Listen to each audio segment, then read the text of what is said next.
INPR వల్ల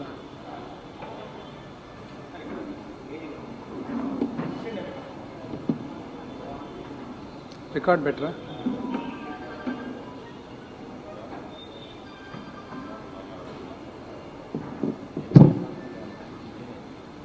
ఓకేనా?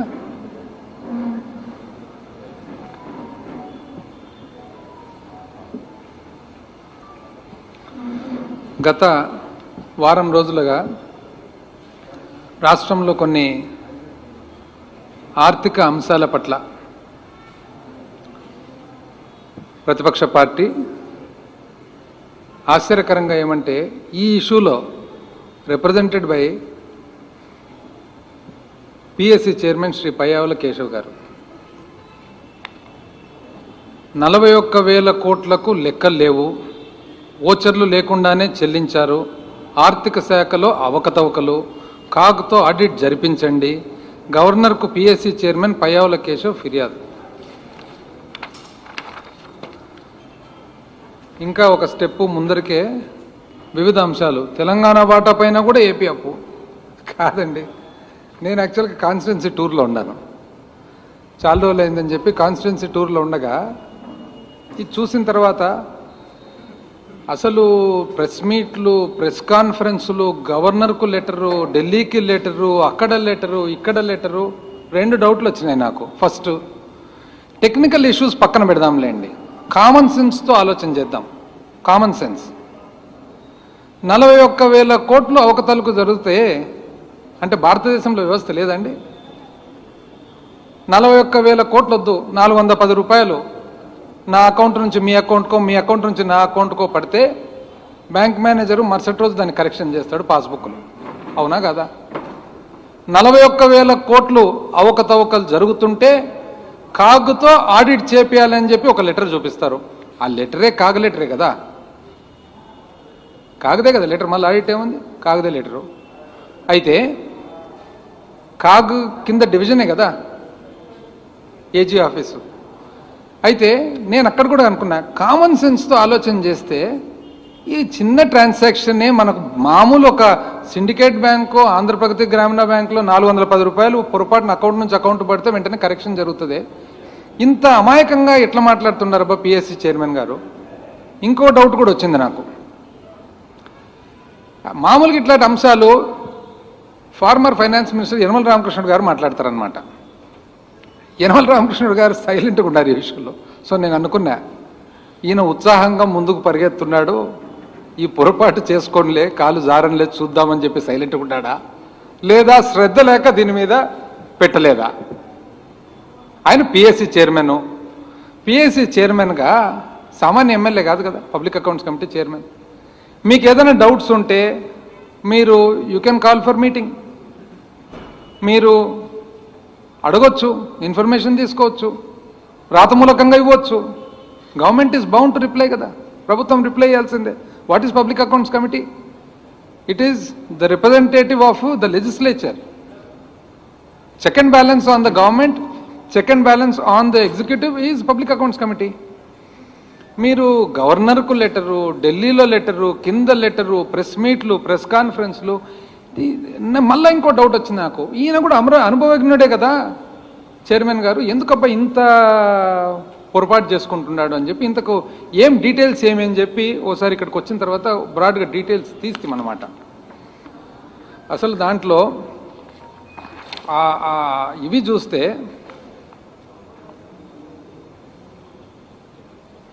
రాష్ట్ర ప్రభుత్వం జమ ఖర్చుల నిర్వహణపై సంచలనం ఆరోపణలు. మరో లేఖ విడుదల చేసిన పిఎస్సి చైర్మన్ గారు. మరో లేఖ, పాత లేఖ, కొత్త లేఖ. సో ఇది చూసిన తర్వాత అసలు ఏంది ఇది అని చెప్పి చూస్తామన్నమాట. ఇది సర్వసామాన్యంగా, సాధారణంగా, నార్మల్గా ఏదైనా కానీ ఆడిట్ చేసేటప్పుడు ఆడిట్ సంస్థ ఎన్నో క్వశ్చన్స్ వేస్తారనమాట. Basically it is a question of reconciliation. రికన్సిలేషన్లో ఏమని చెప్పినారు? 41,000 చిల్లర కోట్ల వివిధ బిల్లులు పేమెంట్స్ జరిగినాయి. ఇవి అధికారికంగా ట్రెజరీ ద్వారా రూట్ కానట్లు తెలుస్తుంది, కాబట్టి దీని మీద మాకు క్లారిఫై చేయండి అని చెప్పి బేసికలీ ఇట్స్ జస్ట్ క్లారిఫికేషన్ అనుకోండి, రికన్సిలేషన్ అనుకోండి. ఇప్పుడు ఉదాహరణకు మనం ఆడిట్ సంస్థ వస్తారు, మనం ఒక పరిశ్రమ జరుపుతుంటాము. పరిశ్రమ జరిపినప్పుడు ఒక అవుట్ సోర్సింగ్ వాళ్లకు పేమెంట్ చేసింటాము. అవుట్ సోర్సింగ్ వాళ్లకు సపరేట్గా వాళ్ళకు వెహికల్స్ ఉంటే డీజిల్ బిల్లు డైరెక్ట్గా చేసి ఉండొచ్చు. ఒక ఉదాహరణ. అప్పుడు ఏమవుతుంది, ఏదైతే మనం డీజిల్ బిల్లు పేమెంట్ చేసినామో ఆ డీజిల్ బిల్లు పేమెంట్ కూడా అవుట్ సోర్సింగ్ వాళ్ళ పేమెంట్లోనే భాగం, కానీ కొన్ని కారణాల వల్ల మనం డైరెక్ట్గా పేమెంట్ చేసింటాము. సో రికన్సిలేషన్లు ఏమంటాము, అవునండి 10,000 రూపాయలు ఈ అవుట్ సోర్సింగ్ ట్రాన్స్పోర్ట్ కాంట్రాక్టర్కి ఇవ్వాలి, 6,000 రూపాయలు మేము డైరెక్ట్గా పేమెంట్ చేసినాము, 4,000 రూపాయలు మేము డీజిల్ బిల్లు కట్టినాము, డీజిల్ బిల్లు మళ్ళీ 6,000తో పాటు కలిస్తే 10,000 అవుతుంది. ఇది ఒక ఉదాహరణ. ఈ టైప్ ఆఫ్ ఎగ్జాంపుల్. ఫైనల్గా డీటెయిల్గా చెప్తాను. ఇప్పుడు ఆయన అంత ఆరోపణలు గవర్నరు, ఢిల్లీ, కింద పైన కాబట్టి చెప్తాను. 41,000 కోట్లు, everything is there, all accounted for. అసలు ఫస్ట్ పాయింట్ నాకు చూసిన తర్వాత నాకు అనిపించింది, ఇంత ఉరిమిన తర్వాత ఇంతనైనా వాన కురిసినది అని చెప్పి. వారం రోజుల నుంచి అంత ఉరమడము, ఆడు చూస్తే వర్షం చూస్తే ఇంతేనా అని అనిపించింది. ఇది వింటే మీకు కూడా అర్థమవుతుంది ఎంత సింపుల్ అయితే సబ్జెక్ట్.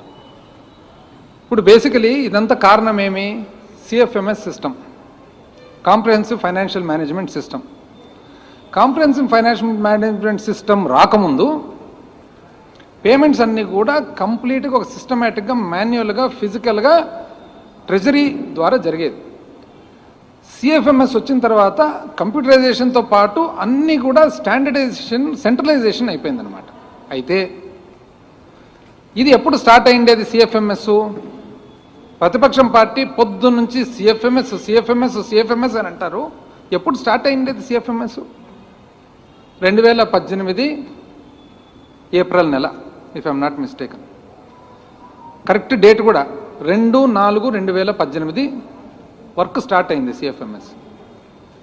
స్టార్ట్ చేసిన తర్వాత ఎంత ఆలోచనతో వాళ్ళు సిఎఫ్ఎంఎస్ చేసినాడో మీకు చెప్తాను చూడండి.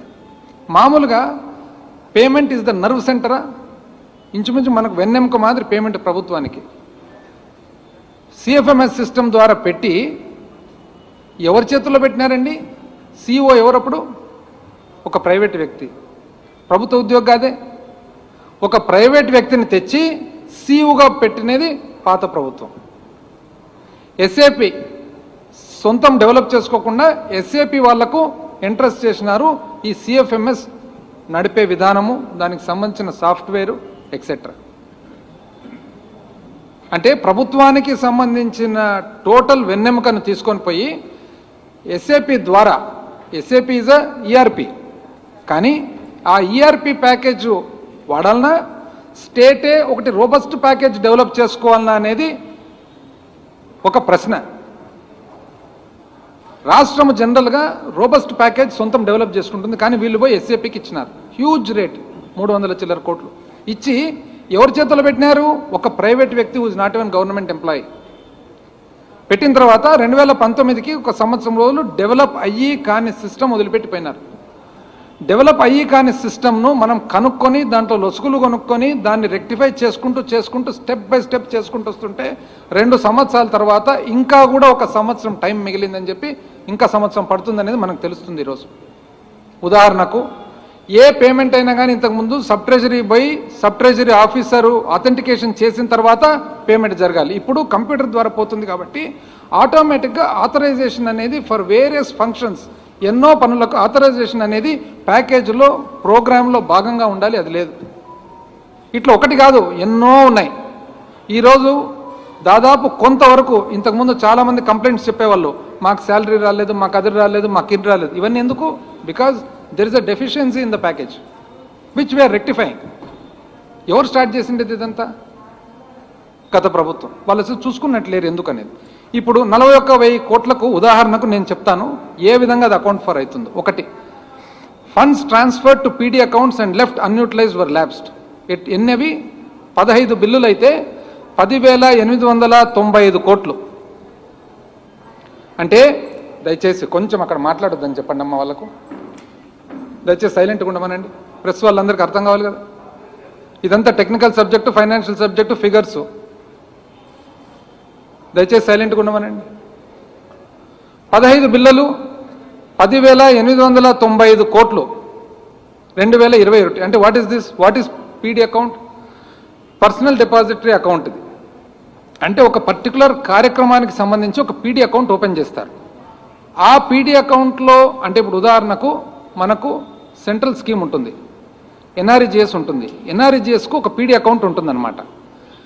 ఆ అకౌంట్లో బడ్జెట్ ఏదైతే రిలీజ్ చేస్తామో మార్చి 31 నాటికి ఒకవేళ మనం వాడకుంటే వాడని డబ్బులు వాపస్ మళ్ళీ కన్సాలిడేటెడ్ ఫండ్కు పోతుందన్నమాట. సో ఆ ట్రాన్స్ఫర్ జరుగుతుంది. ఇంతకు ముందు ఎట్లుండేది? ఇది బ్యాంకులో డబ్బులు పెట్టేవాళ్ళు, బ్యాంకు నుంచి మళ్ళా త్రూ ట్రెజరీ అథెంటికేషన్ వాపస్ పోయేది. But that was the TDS system. ఇప్పుడు అంత ఎలక్ట్రానిక్ మూవ్మెంట్ ఉంది. కాకపోతే ఆ ఎలక్ట్రానిక్ మూవ్మెంట్ జరిగేటప్పుడు ఆటోమేటిక్గా క్యాప్చర్ కావాలి. ఆ క్యాప్చర్ అయ్యే ప్రోగ్రామ్ ఈజ్ ల్యాకింగ్. అందుకని 15 బిల్లులు 10,895 కోట్లు 2020-21 సంవత్సరంలో ఆ 41,000లో ఇదొక భాగం. పోనీ మీరు అడగొచ్చు 2020-21లో మాత్రమే జరిగిందా ఇదని? ముందది కూడా చెప్తాను చూడండి. 2018-19లో సిమిలర్లీ 19,530 కోట్లు ఉన్నింది. సేమ్ ఇదే సిస్టమే. పీడీ అకౌంట్లో డబ్బులున్నాయి, మార్చ్ 31కు ల్యాప్స్ అయింది. ల్యాప్స్ అయినప్పుడు వాపస్ కన్సాలిడేట్ ఫండ్కి వచ్చింది. That was not captured because of a lacuna in the program. Similarly 2019-20లో 20,998 కోట్లు.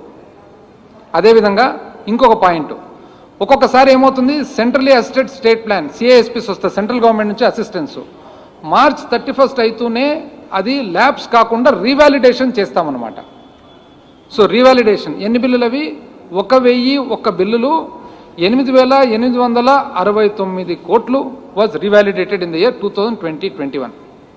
మూడవది కార్పొరేషన్ నుంచి కార్పొరేషన్కు. అంటే ఉదాహరణకు మనకు సపోజ్ లెటెస్ సే ఏపీఎండిసి ఉంటుంది. ఏపీఎండిసి నుంచి ఇంకొక కార్పొరేషన్కు ఫండ్స్ ట్రాన్స్ఫర్ అవుతాయి.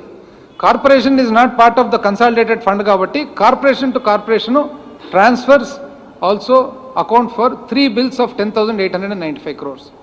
సిమిలర్లీ రైతు భరోసా ప్రోగ్రామ్ పెట్టినప్పుడు రైతులకు డైరెక్ట్గా పోవాలనే ఉద్దేశంతో e Kuber government of India platform e Kuber వాడాలని చెప్పి స్టార్ట్ చేస్తే 2,728 కోట్లు ట్రాన్స్ఫర్ చేస్తే ఈ కుబేర్ కంపాటబిలిటీ లేక it could not perform the job. ఇమ్మీడియట్గా దాన్ని వాపస్ తీసుకొని మన ఆర్టీజీ ద్వారా చేయడం జరిగింది. సో ఎంట్రీ 8 బిల్లు 2,725 కోట్లు, కాంట్రా ఎంట్రీ మళ్ళీ 8 బిల్లులు 2,727 కోట్లు. Alteration memoranda for rectification of head of accounts. ఒక్కొక్కసారి ఒక హెడ్ ఆఫ్ అకౌంట్ తయారు చేసి ఉంటాము, కానీ మార్పు చేయాల్సి వస్తుంది హెడ్ అకౌంట్. అప్పుడు ఆల్టరేషన్ చేసి ఉంటాం. ఉదాహరణకు ఇప్పుడు ప్రింట్ మీడియా, ఒకవేళ advertisement media, print media advertisement is 261 print మీడియాకి ఇచ్చింటాము. తర్వాత ఇది ప్రింట్ మీడియా కాదు, ఇది పొరపాటున జరిగింది, ఇది ఎలక్ట్రానిక్ మీడియాకి పోవాల్సినది అంటే అప్పుడు అనురాగానికి అమ్మ ఆదర్శం, ఆరోగ్యానికి Shri Sai homeo stores and clinic. అనుభవం, అర్హత, అంకిత భావం కల డాక్టర్లచే చికిత్స. అన్ని రకాల ఆరోగ్య సమస్యలకు నమ్మకమైన ఎంపిక Shri Sai homeo stores and clinic.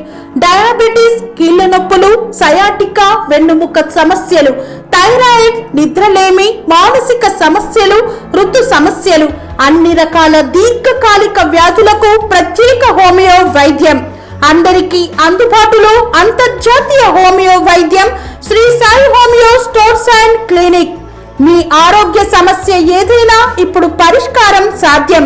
Side effect లేని వైద్యంతో సంపూర్ణ ఆరోగ్యం కొరకు సంప్రదించండి Shri Sai homeo clinic and stores, Bhavani Nagar, Ambedkar Nagar road, old Alwal, Secunderabad.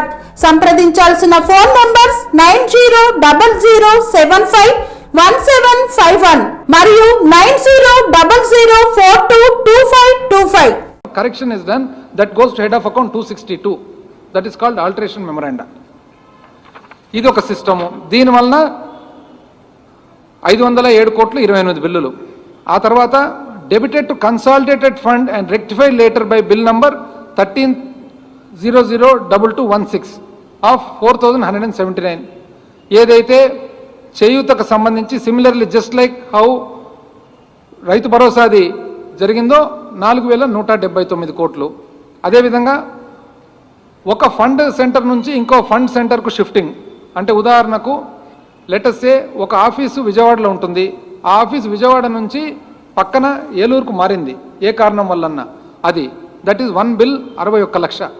అదేవిధంగా RLB to ULB upgradation from village, కొన్ని విలేజ్ పంచాయతీ నుంచి అర్బన్ ఆర్ఎల్బి నుంచి యూఎల్బి అంటే కొత్తగా ఫామ్ అయిన మున్సిపాలిటీస్ ఉన్నాయి, అది మార్చినారు. అవన్నీ 44 బిల్లులు 14.32 కోట్లు. కొన్ని NPS challans transfer to respective fund manager 1051 1.54 కోట్లు. అంటే కొంతమంది న్యూ పెన్షన్ స్కీమ్లో కట్టక మిస్ అయ్యి తర్వాత కట్టినప్పుడు ఏదైతే ఆ పర్టికులర్ ఫండ్ ట్రాన్స్ఫర్ పోయిందో, అంటే ఒక ఆఫీసర్ ఉంటాడు, తన కాంట్రిబ్యూషన్ కట్ కావాలి, ఏ కారణం వలన క్యాలిక్యులేషన్ వలన కట్ కాలేదు, సబ్సిక్వెంట్ డేట్ ఎప్పుడైతే అది కట్టారో అప్పుడు ఫండ్ ట్రాన్స్ఫర్. ఎన్నవి 1051 బిల్లులు 1.54 కోట్లు. అదేవిధంగా జిఎస్టీ, మామూలుగా ఏ వర్క్స్ కాంట్రాక్ట్ కానీ సర్వీస్ కాంట్రాక్ట్ కానీ జరిగినప్పుడు జిఎస్టీ కట్టాల్సి వస్తుంది. జిఎస్టీ కట్టినప్పుడు ట్యాక్స్ డిడక్షన్ అట్ సోర్స్, అంటే బిల్లు పేమెంట్ జరిగేటప్పుడే డిడక్ట్ అవుతుంది. డిడక్ట్ అనేది డైరెక్ట్గా జిఎస్టీఎన్కు క్రెడిట్ అవుతుంది, నేషనల్ జిఎస్టీఎన్కు. అట్లాంటివన్నీ 8,602 బిల్లులు 224 కోట్లు. అదేవిధంగా TDS on GST transferred reprocess due to payment failed. ఒక్కొక్కసారి ఏమవుతుంది, జిఎస్టీ కట్టింటారు, ఏ కారణం వల్లనో అకౌంట్ రాంగ్ అనో ఇంకోటో మిస్టేకో ఫీడింగ్ ఎర్రరో మళ్ళీ రీప్రాసెస్ చేసినప్పుడు 2 బిల్లులు 8 లక్షలు, అంటే డైరెక్ట్ 8 లక్షల నుంచి it is captured. Exactly 10,768 bills 41,043 crores, అంటే 8 లక్షల నుంచి కూడా క్యాప్చర్ చేసి వీ హ్యావ్ ద డీటెయిల్స్. ఎందుకు జరిగింది అని చెప్తా. Because during the process of implementation of CFMS there are certain lacuna, కొన్ని ప్రోగ్రామింగ్ ఎర్రర్స్ ఉన్నాయి. ఆ ఎర్రర్స్ ఒకటొకటి కరెక్ట్ చేసుకుంటూ వస్తున్నాం. దీనికి ఎవరండి కారకులు?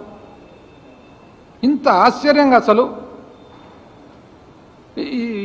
ఎంత ఆశ్చర్యంగా ఉందంటే ప్రజలు ఎవరన్నా కానీ చూసినప్పుడు, ఇప్పుడు ఒకటి PAC is a very responsible post. ప్రతిపక్షం కూడా రెస్పాన్సిబుల్, పాలకపక్షం అంతకంటే రెస్పాన్సిబుల్. మనం ఏదన్నా ఒకటి చెప్పినప్పుడు దాంట్లో ఎంతవరకు నిజం ఉంది, పబ్లిక్ ఏ విధంగా దాన్ని స్వీకరిస్తారు, పబ్లిక్ను మనల్ని భయభ్రాంతులు సృష్టించాలని చెప్పి ఇప్పుడు ఒక ప్రతిపక్షంకు బాధ్యత ఉంటుంది. ఏది, గవర్నమెంట్ ఎక్కడైనా పొరపాటు జరుగుతుంటే ఆ పొరపాటును మనము తెలియపరచాలని. ఎందుకు అది బాధ్యత ఏమి, it is a part of elected representative. మనం ప్రజల తరఫున ఏ పొరపాటున జరుగుతా కానీ check and balance is opposition. ఇది చెక్ అండ్ బ్యాలెన్స్గా వాడుతుండారా లేకుంటే ఉద్దేశపూర్వకంగా పాలకపక్షాన్ని ఇబ్బంది పెట్టాలనే ఆలోచన. ఇప్పుడు మనం ఏ ఉద్దేశంతో ఇది మాట్లాడుతున్నాం అనేది కూడా ఇట్ బికమ్స్ ఇంపార్టెంట్. బికాస్ ఇవన్నీ కూడా ఈ సేమ్ డీటెయిల్స్ నేను వచ్చి నాకు 1 day 2 days ఏదైతే వచ్చిందో మీకైనా వచ్చేదే కదా, ఇది అఫీషియల్ ఇన్ఫర్మేషన్. ఇంకా ఇది కాక అందుకని దీనికి పేరు పెట్టినామన్నమాట. మామూలు దీపావళి టపాసులు ఉంటాయి చూడండి, 40,000 లడి అని మనం అంటిస్తే పట్ట అంటుకొని పోతాయి. అట్లా 1000 లడి 2,000 లడి అట్లా. ఇది 40,000 అది అయిపోయింది కదా, ఇప్పుడు 17,000 ఉంది ఇంకోటి, అది కూడా చెప్తా. ఏది కొత్తగా మళ్ళా తెలంగాణ వాటా పైన కూడా ఏపీ అప్పు. వింటారండి ఎవరన్నా? పక్క రాష్ట్రం మీద అప్పు తీసుకుంటే కానీ ఎవరన్నా కానీ ఉండనిస్తారా? ఏం తీసుకోకుండానే రావాల్సినవి రావడం లేక ఒప్పుకుంటారు ఎవరైనా? తెలంగాణ మీద అప్పు, తమిళనాడు మీద అప్పు, ఒరిస్సా మీద అప్పు, మన మీద వాళ్ళ అప్పు, ఏంది ఇవన్నీ? దానికి చెప్పండి. మళ్ళా గతంలో అదనంగా వాడేశారు కాబట్టే ఇప్పుడు కోత. మరింత స్పష్టంగా వివరాలు ఇవ్వండి. రాష్ట్ర ఆర్థిక శాఖ కేంద్రం లేక. దాని తర్వాత ఇంకేమి, అప్పుల్లో కనికట్టు. ఏంది అప్పుల్లో కనికట్టు? కాసుల వేటలో ఓడిపోయే, అప్పు పుట్టే దారేది అంటే ఇవన్నీ ఉద్దేశపూర్వకంగా రాష్ట్రాన్ని బదనాం చేయాలని చెప్పి ఆలోచనతో సిస్టమేటిక్గా జరుగుతున్నట్లుంది. ఇది కూడా చెప్తాను ఏందో సబ్జెక్ట్. ఇదేమి, ఒక లెటర్ వచ్చిందండి. ఎక్కడి నుంచి వచ్చింది లెటరు? గవర్నమెంట్ ఆఫ్ ఇండియా నుంచి ఒక లెటర్ వచ్చింది. ఎప్పుడు? 30 జూన్. ఏమని? మీకు రావాల్సిన ఏదైతే మామూలుగా సంవత్సరానికి ప్రతి రాష్ట్రానికి ఇంత అప్పు చేసేదానికి ఒక పర్మిషన్ ఉంటుంది. ఏ విధంగా ఉంటుంది అది? స్థూల ఉత్పత్తి మీద ఒక పర్సంటేజ్గా. అంటే ఈ సంవత్సరం ఒకవేళ 3% ఉందంటే 3% స్థూల ఉత్పత్తి మీద, 3.5 అంటే 3.5 అంటే ఉదాహరణకు 1,00,000 కోట్లు ఉందనుకోండి, 1,00,000 కోట్ల మీద మనకు 3% చేసేదానికి ఉంటుందన్నమాట. 10 లక్షల కోట్లు ఉంది కాబట్టి 30,000, 3.5% అంటే 35,000. ఇది లెటర్. దాంట్లో వాళ్ళు ఏమంటున్నారంటే ఒక లెటర్ రాసి ఇందులో భాగంగా తెలంగాణ వాటాకు చెందిన అప్పు ఏదైతే రీపేమెంట్ ఉంటుందో ఆ రీపేమెంట్ కూడా ఇది కలిసినట్లుంది అని చెప్పి వాళ్ళు ఒక లెటర్ రాయడం జరిగింది. మేము చెక్ చేసినాం ఏంది ఇది అని చెప్పేసి. ఇప్పుడు యాక్చువల్గా పార్టీషన్ అయినప్పుడు 2014-15 పునర్వ్యవస్థీకరణ జరిగినప్పుడు అప్పు ఏదైతే ఉందో ఆ అకౌంటింగ్ ఎట్లా పెట్టినారంటే, అకౌంటింగ్ తెలంగాణ వాళ్ళ వాటా అప్పు వాళ్ళు కట్టినా, మన వాటా అప్పు మనం కట్టినా, రెండు అప్పులు కూడా మన దాంట్లోనే కట్ అవుతాయి. కానీ తెలంగాణ అప్పు ఏదైతుందో కాంట్రా ఎంట్రీ మళ్ళీ మన దాంట్లో ఎంట్రీ జరుగుతుందన్నమాట. అంటే ఉదాహరణకు మనకు పార్ట్నర్షిప్ ఉంది, ఇద్దరం భాగస్థులము, మీరు అప్పు సపరేట్ తీసుకున్నారు, నేను అప్పు సపరేట్ తీసుకున్నాను. మన ఇద్దరి అప్పు ఏదైతే ఉంటుందో కంబైన్డ్గా నా అకౌంట్లో కట్ చేస్తున్నారు, కానీ తర్వాత మళ్ళీ నీ దాంట్లో మళ్ళీ రెండోసారి అకౌంట్ ఫర్ చేస్తున్నారు. ఇది ఎవరు చెక్ చేసేది? ఇది ఏజీ ఆఫీస్ చెక్ చేస్తారు. ప్రతి ఒక్కరి నోటీసులో ఉంటుంది. రాష్ట్రం దేశానికి సంబంధించిన విషయం ఇది. అయితే అప్పు పరిమితి ఎప్పుడైతే మనకి ఇస్తారో, మనకి ఎంత ఇస్తారు? స్థూల ఉత్పత్తి మీద 3% కానీ, 3.5 కానీ, 4 కానీ, 5 కానీ ఆ రోజు ఫైనాన్స్ కమిషన్ రికమెండేషన్స్ ప్రకారము లేదా ప్రభుత్వం తీసుకున్న నిర్ణయాల ప్రకారం ఇస్తూ, దానికి తోడుగా ఏ అప్పు అయితే సంవత్సరానికి మనం తిరిగి కడుతున్నామో తిరిగి కట్టే అప్పు కూడా మనం కలిపి ఇస్తారు. సో ఇప్పుడు వాళ్ళ వాదన ఏమి? తెలంగాణ అప్పు కూడా కలిపి ఆంధ్రప్రదేశ్ దాంట్లో మీకు జమ అయింది కాబట్టి మీరు పర్మిషన్లో తెలంగాణ అప్పు కూడా మీకు కలిసి వచ్చింది కాబట్టి మీరు ఎక్కువ అవైల్ చేసుకున్నారు అని. వాస్తవానికి అది జరగలేదు. అది కూడా తీసినాం. ఏమి 2016-17, 2017-18, 18-19, 19-20 తీసుకొని వచ్చినామండి. మనకు యాక్చువల్గా 16-17లో మనకు ఎంత? 5,622 తిరిగి కట్టేదానికి, అంటే అప్పు తిరిగి ఏదైతే కడతామో పర్మిషన్ ఉంది. అందులో తెలంగాణ వాటా ఎంత ఉంది? 1,283. 2017-18లో 9,450 కోట్లు ఉంది కలిపి. అందులో తెలంగాణ వాటా 2,771. 18-19లో 13,544 తెలంగాణ వాటా, అందులో 4,557. 19-20లో 18,265 దాంట్లో తెలంగాణ వాటా 6,411. సో వీళ్ళ అర్థం ఏమంటే ఈ 6,411, 4,557, 2,771, 1,283 కలిపి 15,000 చిల్లర కోట్లు ఏదైతే తెలంగాణ వాటా ఉందో అది కూడా పొరపాటున మన దాంట్లో ఎంట్రీ అయింది. ఆ ఎంట్రీ వలన మనం దానికి కూడా పర్మిషన్ వచ్చింది మనకు. కాబట్టి ఈరోజు మేము దాన్ని తగ్గించుకుంటాం, మీకు చేసినాం వాళ్ళు అంటున్నారు. కాకపోతే పొరపాటు అయింది. వాళ్ళు ఏ లెటర్ అయితే రాసినారో వాళ్ళకు కూడా తెలియక జరిగింది. యాక్చువల్గా వాస్తవానికి జరిగినది ఏమంటే, మనకు పర్మిషన్ ఏదైతే 2016-17 మనకు ఎలిజిబిలిటీ అంటే ఎంతైతే మనం తీసుకునేదానికి మనకు హక్కు ఉందో 24,418 కోట్లు. అదేవిధంగా 17-18లో 33,244 కోట్లు. 18-19లో 41,113. 19-20లో 53,576. 20-21 రివైజ్డ్ అకౌంట్స్లో, రివైజ్డ్ ఎస్టిమేట్స్లో 63,167. ఇవి మనకు వచ్చిన ఎలిజిబిలిటీ, మనకు వచ్చిన హక్కు వాళ్ళు ఇచ్చినది.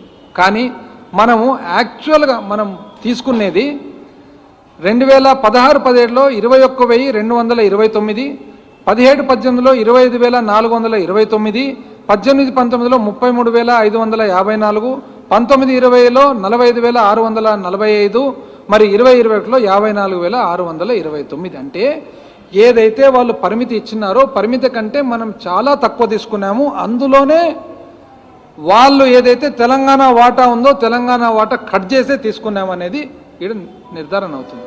మరి ఎందుకు పెరిగింది అనేది, ఎక్కడి నుంచి వచ్చింది 17,000 కోట్లు అంటే చెప్తా. ఎవరైతే ఆరోపణలు చేస్తారో వాళ్ళ వల్లనే వచ్చినాయి. ఎప్పుడు కూడా వీళ్ళంతే, చాలా అసలు ఆలోచన తక్కువ, ఆవేశం ఎక్కువ, విపరీతమైన ఆవేశం. వీళ్ళకి ఎవరు నేర్పించినారో, పైనుంచి కింద నేర్పించినారో, కింద నుంచి పైన నేర్పించినారో. మేమైతే ఏదన్నా ఒక్క ప్రెస్ కాన్ఫరెన్స్ పెట్టి ఒక ఆరోపణ చేసే ముందర మా గురుగారు ఉండేగారు ఇంతకుముందు, మన దువ్వూరు సోమయాలు గారు చాలా బాగా నాకు చెప్పేవాళ్ళు, రాజేంద్ర చాలా జాగ్రత్తగా చూసుకోమ్మా, ఏం మాట్లాడకున్నా పర్వాలే కానీ ఏదన్నా మాట్లాడితే మాత్రం సబ్స్టెన్స్ ఉండాలి, లేకుండా కానీ పొరపాటు జరుగుతుంది అని చెప్పి. వీళ్ళు ఎందుకంత ఆవేశపడతారో అర్థం కాదు. ఎందుకు చెప్తున్నా, వీళ్ళు ఏం చేసినారు, పబ్లిక్ అకౌంట్ ఏదైతే ఉందో, అంటే మనకు ఆర్బీఐలో consolidated fund of the state ఒకటి ఉంటుంది, పబ్లిక్ అకౌంట్ ఒకటి ఉంటుంది. పబ్లిక్ అకౌంట్ అనే దాంట్లో ఎన్నో ట్రాన్సాక్షన్స్, ప్రావిడెంట్ ఫండ్లు, అదర్ ఇంకోటి మధ్యవర్తంగా వచ్చేటివన్నీ కూడా పబ్లిక్ అకౌంట్లో టెంపరీగా ఉంటాయన్నమాట. ఆ టెంపరీగా ఉండే పబ్లిక్ అకౌంట్ నుంచి వీళ్ళు ఎంత డ్రా చేసినారంటే 16-17లో 4,803 కోట్లు ఎక్స్ట్రా డ్రా చేసినారు. 17-18లో 1,040 కోట్లు. 18-19లో 10,574. ఎప్పుడదండి? ఎలక్షన్ ఇయర్, కరెక్ట్గా ఎలక్షన్ ఇయర్. పబ్లిక్ అకౌంట్ నుంచి 10,574 కోట్లు డ్రా చేయడం జరిగింది. మన ప్రభుత్వం వచ్చిన తర్వాత 19-20లో మనము 6,957 కోట్లు మనం డ్రా చేయడం జరిగింది. కానీ అది నలిఫై అయింది. ఎందుకు నలిఫై అయిందంటే 2021 వచ్చేటప్పటికి మనం పరిమితి 63,167 కోట్ల పరిమితం ఉన్నా మనం డ్రా చేసినది ఓన్లీ 56,602 కోట్లు. అంటే పాత సంవత్సరం 6,000 కోట్లు ఏదైతే పబ్లిక్ అకౌంట్ నుంచి వచ్చిందో దాన్ని భర్తీ చేసేసినాం అన్నమాట. కాబట్టి ఈ మొత్తము 17,000 చిల్లర కోట్లు ఏదైతే ఉందో, అంటే ఏదైతే పరిమితి తగ్గిస్తున్నామని చెప్పి కేంద్రం రాష్ట్రానికి రాసిందో దానికి 16,419 కోట్లు బికాజ్ ఆఫ్ పాత government.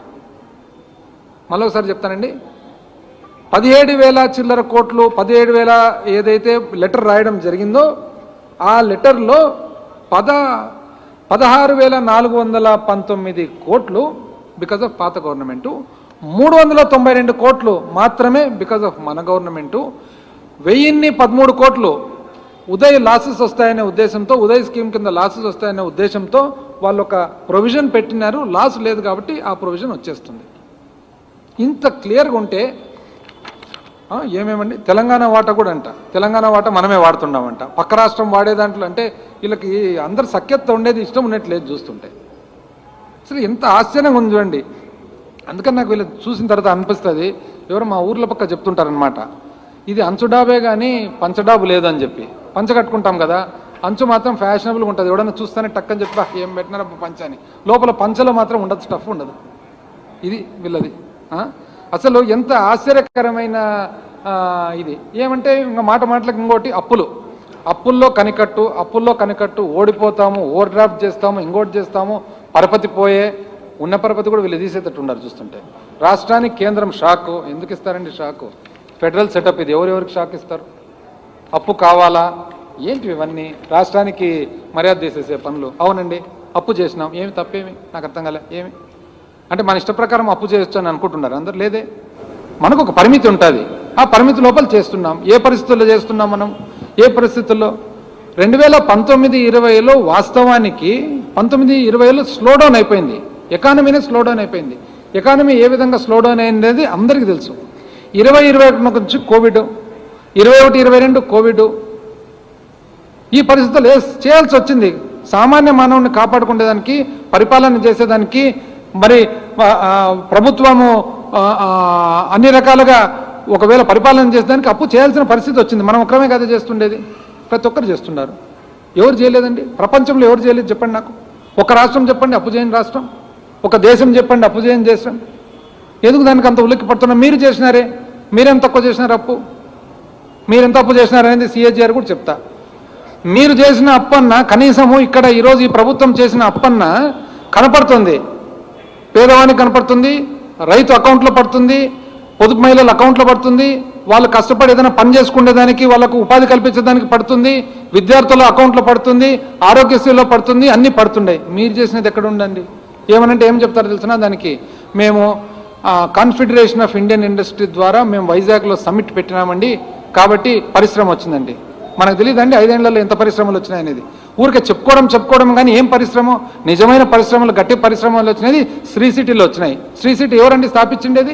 Shivagayatri enterprises, distributors for submersible pumps. మీ గృహ, వ్యవసాయ, పారిశ్రామిక నీటి అవసరాలకు స్పైరన్ మరియు కోర్సా సబ్మెర్సిబుల్ పంప్స్ మరియు distributors for water softeners, Himajal, RO plus alkaline water purifiers. Shivagayatri enterprises.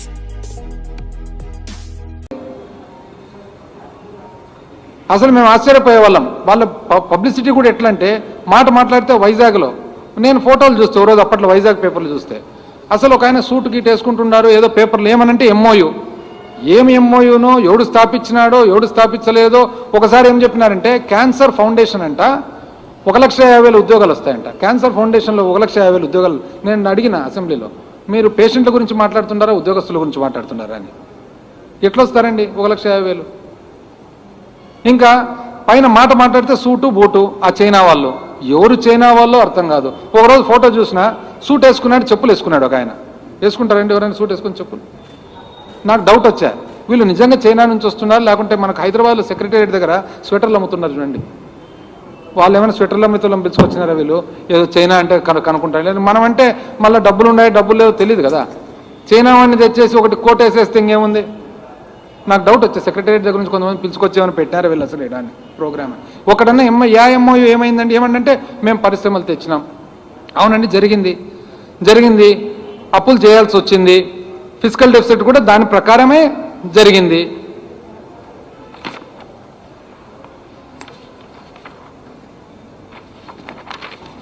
రెండు 2016 నుంచి చూస్తే మామూలుగా 28% ఉండేది, 30 దాటింది. ఏది? అప్పు స్థూల ఉత్పత్తిలో భాగంగా అప్పు 1% తీసుకుంటే జరిగింది. మనతో పాటు చాలా రాష్ట్రాలు ఉన్నాయి. పంజాబ్ ఉంది, రాజస్థాన్ ఉంది, ఎన్నో రాష్ట్రాలు చూసుకుంటూ పోతే we might not be best. మనమేమి బెస్ట్ ఆఫ్ ద పరిస్థితులు ఉన్నామని అనడం లేదు. 2014లో పునర్వ్యవస్థీకరణ జరిగినప్పటి నుంచి పునాది అక్కడికే పడింది. పోనీ మీరు చేసిన అప్పు కూడా చూద్దాం, కేంద్రం ఎంత చేసిందో చూద్దాం. కంపారిటివ్ ఉండాలి కదా, ఆంధ్రప్రదేశ్ ఒకటే కాదు కదా. ఆంధ్రప్రదేశ్ ఎంత ఉందండి స్థూల ఉత్పత్తి? ఒక పర్సెంట్గా చూసినట్లయితే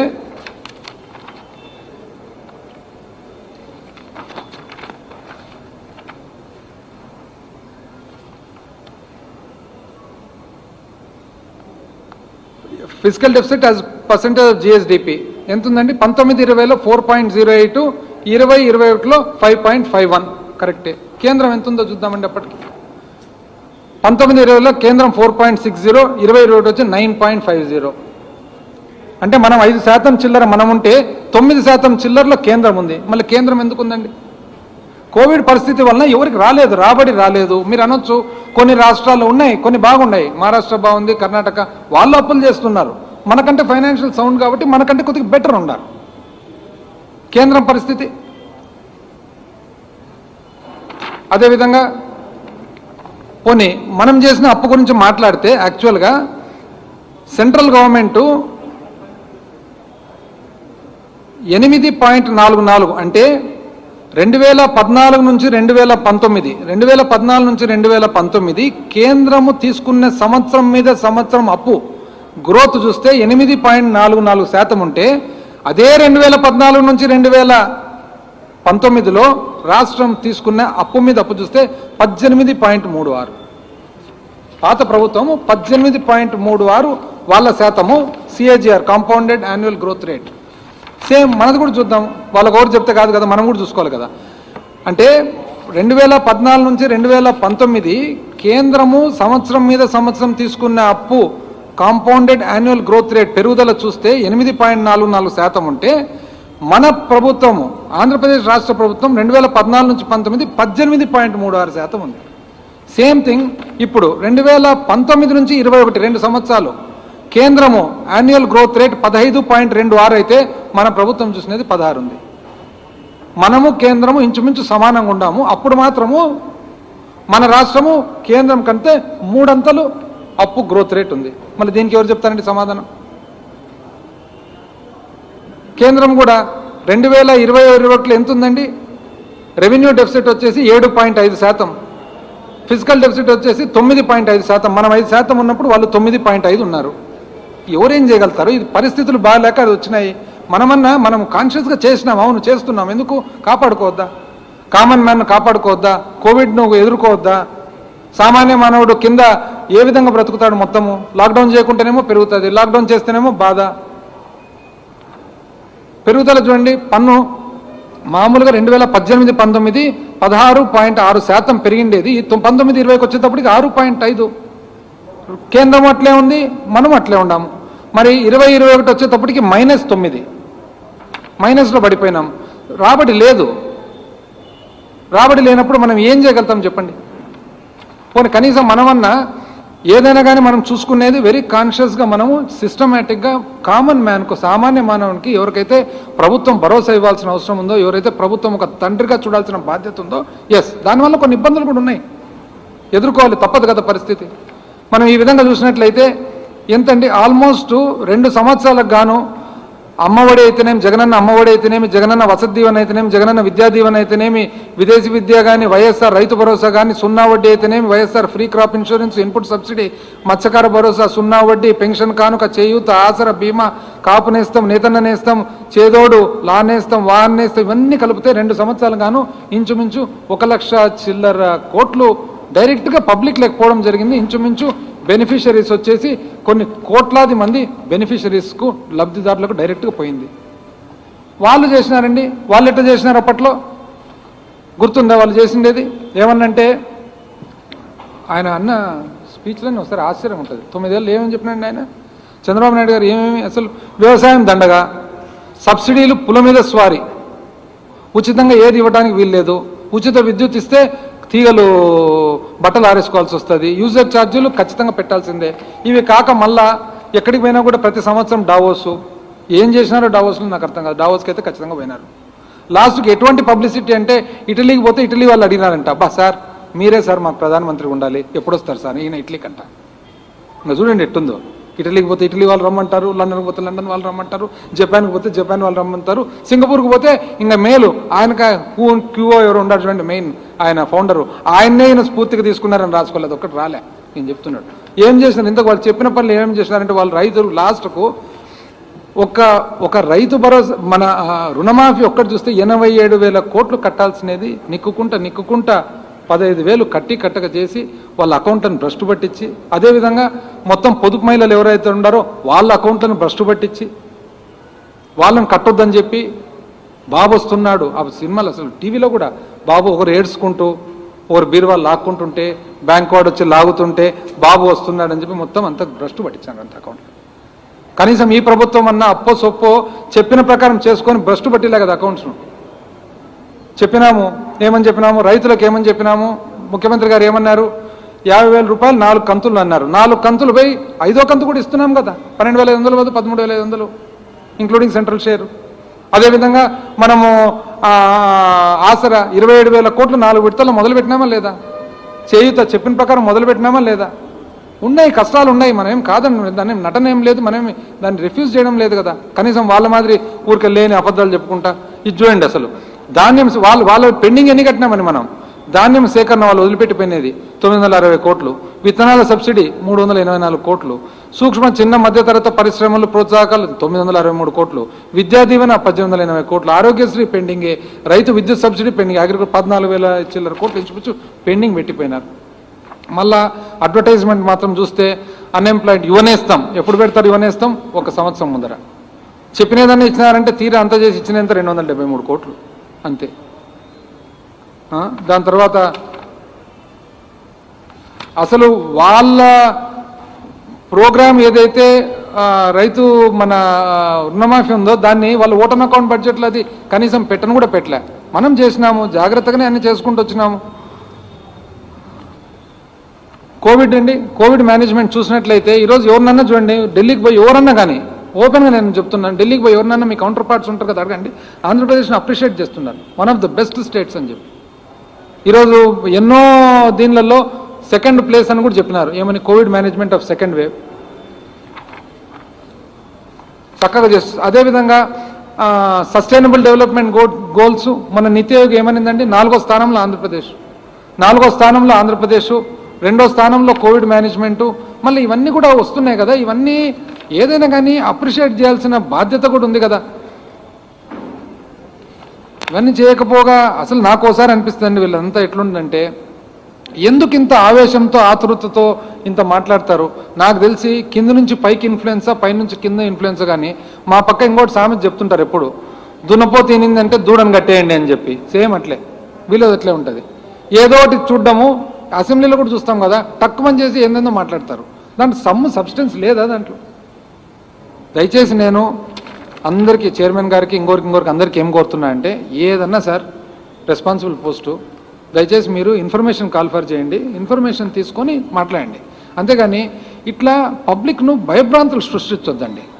భయభ్రాంతులు సృష్టించి ఇప్పుడు as it is a Covid సిచ్యువేషన్లో బ్యాడ్ సిచ్యువేషన్ ఉంది. బ్యాడ్ సిచ్యువేషన్ ఉన్నప్పుడు కన్స్ట్రక్టివ్గా ఏదన్నా కానీ ఉండాలి, కానీ డిస్ట్రక్టివ్ సలహాలు, కేవలం జస్ట్ బికాజ్ మనకు మీడియా మీద గ్రిప్ ఉంది కదా అని చెప్పి మీడియా ద్వారా ఇట్లా డైలీ ఆ అప్పు దొరకలేదు, ఈ అప్పులు ఎక్కువ పెట్టినారు, దాంట్లో ఎక్కువ ఇచ్చినారు, దీంట్లో తక్కువ ఇచ్చినారు, ఏంటండి ఇవన్నీ. దీంట్లో ఒక దాంట్లోనే ఏదన్నా సబ్స్టెన్స్ ఉందా?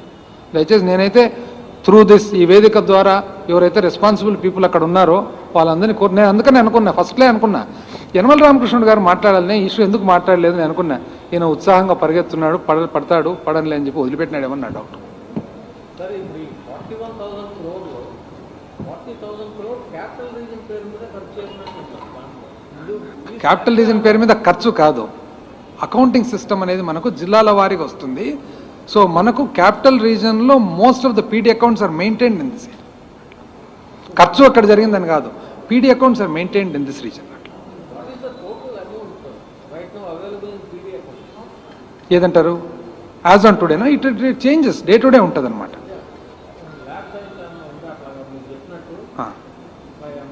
అంటే పీడీ అకౌంట్లో ఎంత ఉందనేది డే టు డే 6,000 ఉండొచ్చు, 7,000 ఉండొచ్చు, on day to day basis. It is like an account, మన అకౌంట్ బ్యాలెన్స్ మాదిరి. ఈరోజు మన అకౌంట్లో ఎంత ఉందంటే ఈరోజు మన బ్యాంక్ బ్యాలెన్స్ చూసుకుంటే తెలుస్తుంది. అట్లా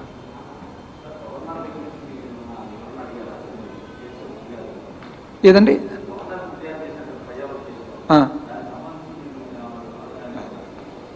ఎవరికైనా కానండి, సింపుల్ కామన్ సెన్స్ కదా. ఇది భారతదేశంలో అకౌంటింగ్ లేదా, సిస్టమ్ లేదా? నేను ముందనే చెప్తే కదా, మనం గ్రామీణ బ్యాంకుకి పోతే 410 రూపాయలు పక్కకు పోతే కానీ మరుసటి రోజు మళ్ళీ అడ్జస్ట్ చేస్తాడు. 41,000 కోట్లు ఎట్లా పోతుందండి? I have given complete details కదా, ఇంక్లూడింగ్ బిల్ నెంబర్స్ ఇచ్చి.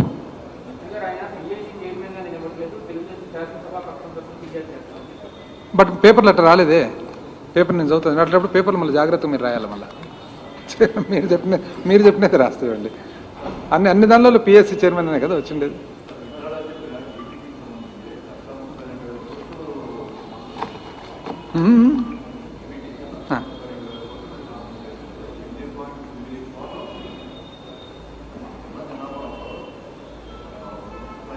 కరెక్ట్, నాకు అర్థమైంది, మీ పాయింట్ అర్థమైంది. అర్థమైంది నాకు. ఇది రైతు ఉంటాడు, రైతు భరోసా ఇవ్వడం ఏమి? It is because is a farmer. But the same farmer might also be eligible for pension కదా. సో అంటే ఇది పర్సన్ బేస్డ్ కాదు కదా, ఇట్ ఈస్ యూసేజ్ బేస్డ్.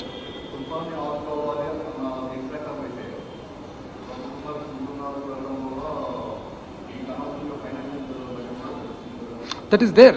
అంటే it is a conscious decision. For example, ఒక రైతు ఉంటాడు, చెప్తాను, ఒక రైతు ఉంటాడండి, రైతుకు రైతు భరోసా. అదే రైతుకు పిల్లలు ఉన్నారు, ఆడపిల్ల చదువుకోవాలి, సో విద్యా దీవెన వస్తుంది. ఇంకొక ఆడపిల్ల ఉంది, Vasathi Deevena అర్హురాలు. We cannot differentiate కదా, ఇట్ ఇస్ డిఫికల్ట్.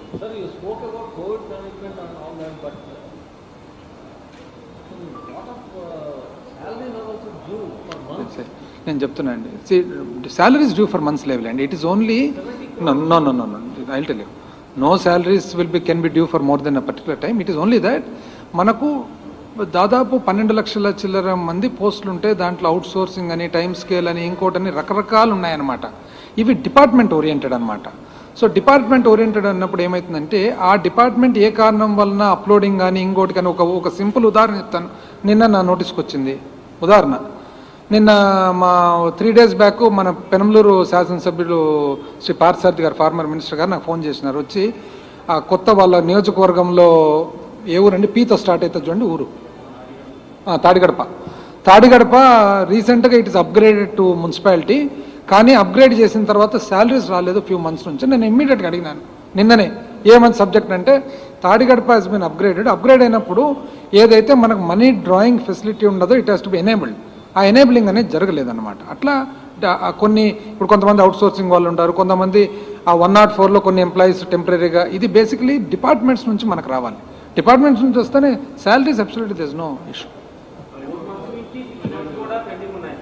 అదే అండి, ఒక పర్టికులర్ కేటగిరీ. ఇదే తాడిగడప 3 నెలలు 4 నెలల నుంచి పెండింగ్ ఉంది. మరి ఎందుకుంది?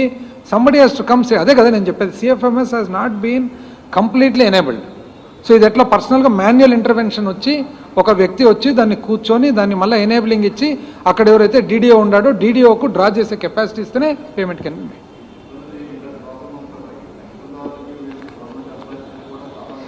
ఉందండి. నేను ఒక్కటి చెప్తానండి, దట్ ఐ యాక్సెప్ట్. నేనే దాంట్లో కాదనడం లేదు. కాకపోతే ఒకటి, మానవ దృక్పథంతో ఒకసారి చూడండి. ఆన్ వన్ సైడ్ పెన్షన్దారులకు ఇవ్వాల్సిన బాధ్యత మన దగ్గర ఉంది. ఆన్ ద అదర్ సైడ్ ఈ పరిస్థితుల్లో there are so many people on the streets, road, who have nobody but the government to look after them. So అది కూడా చూడాలి. ఇది ఉంది, ఈ బాధ్యత ఉంది, ఆ బాధ్యత కూడా ఉంది కదా. సో ఇట్లాంటప్పుడు ఎంతో కొంత కంఫర్టబుల్గా ఉండే మనం, it is our duty. But at the same time ఎంతో కొంత కంఫర్టబుల్గా ఉండే మనము, మనకంటే పేదవాని సంగతి చూడాల్సిన బాధ్యత కూడా ఉంది కదా ప్రభుత్వం. ఓకే, సిఎఫ్ఎంఎస్ లోపభూయిష్టంగా ఉంది, గత ప్రభుత్వం తెచ్చింది, దానివల్ల ఈ రకమైన సమస్యలు వస్తున్నామని అన్నారు. దాన్ని మార్పు చేసే ఆలోచన కాదు చేస్తున్నాం. No we're rectifying we're trying to create a parallel system also. వాళ్ళు ఎటువంటి ఆలోచనతో చేసినారంటే, ఇంత ఇప్పుడు మనం ఉన్నామండి, సిఎఫ్ఎంఎస్ సిఇఓస్గా ఎవరిని పెట్టినా మనం గవర్నమెంట్ వచ్చినాక హరీంద్ర గారు IAS officer, Ravi Subhash Pattan Shetty IAS officer, వాళ్ళు పెట్టినారు. మీకు అందరికీ తెలుసు, ప్రైవేట్ వ్యక్తి. అంటే ప్రభుత్వానికి సంబంధించిన టోటల్ వెన్నెముకను ఒక ప్రైవేట్ వ్యక్తి చేతుల్లో పెట్టారంటే వాళ్ళ ఆలోచన విధానం ఎట్లుందో అది basically CFMS was created by them for them. వాళ్ళే తయారు చేసుకున్నారు, వాళ్ళ కోసమే తయారు చేసుకున్నారు. నేను చెప్తున్నా కదా సి కేంద్రము your limitation is 3% on FRBM. They borrowed 9.5%. 18 లక్షల కోట్లు అప్పు చేయాల్సి వచ్చింది. ఇది పెక్యులర్ సర్కమ్స్టాన్సెస్ కదా. Thank you. స్వామి బోధానంద గోసేవ ఆశ్రమం సైథాపూర్. జ్యోతిష్యం, వాస్తుశాస్త్రం మన పూర్వీకులు మనకిచ్చిన వరం. దుర్గాదేవి, కాలభైరవ ఉపాసనతో వాక్సిద్ధి పొందిన శ్రీ శ్రీ బోధానందగిరి స్వామివారు మీకు ఎలాంటి సమస్యలున్నా, వాటిలో ముఖ్యంగా ధన నష్టం, ఆరోగ్య నష్టం, భార్యాభర్తల మధ్య గొడవలు, ప్రేమించుకున్న వారు దూరం అవడం, ఎన్ని సంబంధాలు వచ్చినా పెళ్లి ముడి పడకపోవడం, రోడ్డు ప్రమాదాలు, అప్పుల బాధలు, వ్యవసాయంలో నష్టాలు, పెద్దల మాట పిల్లలు వినకపోవడం, ఆరోగ్య శాంతి, గృహశాంతి, మనశ్శాంతి లేకపోవడం, ఇలాంటి సమస్యలు ఉన్నట్లయితే ఒక్కసారి స్వామీజీని కలవండి. మీ సమస్యలకు తగిన పరిష్కారాన్ని పొందండి. అంతేకాక అన్ని రకాల వ్యాధులకు గోపంచకవ్య మరియు మూలికా వైద్యం చేయబడును. నమ్మకంతో రండి, ఆయురారోగ్యాలతో వర్ధిల్లండి. మా అడ్రస్ స్వామి బోధానంద గోసేవ ఆశ్రమం, సైథాపూర్, వీరభద్రస్వామి గుడి దగ్గర, యాదగిరిగుట్ట. సంప్రదించవలసిన నెంబర్ 9849213754 మరియు 9618034138.